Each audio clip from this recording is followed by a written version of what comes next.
75वा संविधान दिन साजरा। तेलुगू भाषा अभिवृद्धी सार्वजनिक ग्रंथालयम सोलापूर येथे 75वा संविधान दिन भारताच्या संविधानाचे प्रास्ताविक वाचन करून साजरा करण्यात आला। यावेळी संविधान प्रास्ताविक नामफलकाचे उद्घाटन ॲडव्होकेट श्री मनोज पामुल यांच्या हस्ते करण्यात आले। डॉक्टर बाबासाहेब आंबेडकर यांच्या प्रतिमेस पुष्पहार अर्पण करून पूजन करण्यात आले। पद्मशाली शिक्षण संस्थेचे अध्यक्ष श्रीनिवास ख्यातम यांच्या हस्ते दीप प्रज्वलन करण्यात आले। भारतीय संविधान प्रास्ताविकाचे वाचन ॲडव्होकेट श्रीनिवास ख्यातम यांनी केले। त्यांना अनुसरून संस्थेचे पदाधिकारी, उपस्थित नागरिक व विद्यार्थी-विद्यार्थिनींकडून शपथविधी करून घेण्यात आले। या कार्यक्रमाचे प्रास्ताविक ग्रंथालयाचे अध्यक्ष मल्लिकार्जुन कमटम यांनी केले। आभार प्रदर्शन सचिव तिप्पण्णा गणेरी यांनी मानले। यावेळी उपाध्यक्ष श्रीनिवास यनगंदुल, प्रसिद्धी प्रमुख सदस्य कवी नरेंद्र गुंडेली, पुरुषोत्तम बुदारम, आनंद गडगी, ग्रंथपाल सौ विजयालक्ष्मी गुडूर, शौरप्पा नोरा, सत्यनारायण रेवणसिद्ध पुजारी, इतर वाचक सभासद बहुसंख्येने उपस्थित होते। संविधान माझ्यासोबत तुम्ही सगळ्यांनी म्हणायचं आहे, भारताचे संविधान।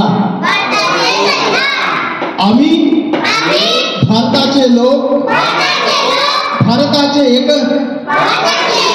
सार्वभौम समाजवादी धर्मनिरपेक्ष लोकशाही गणराज्य घडविण्याचा व त्याच्या सर्व नागरिकांस सामाजिक, आर्थिक व राजनैतिक न्याय, विचार, अभिव्यक्ती, विश्वास, श्रद्धा व उपासना यांचे स्वातंत्र्य, दर्जाची व संधीची समानता निश्चितपणे प्राप्त करून देण्याची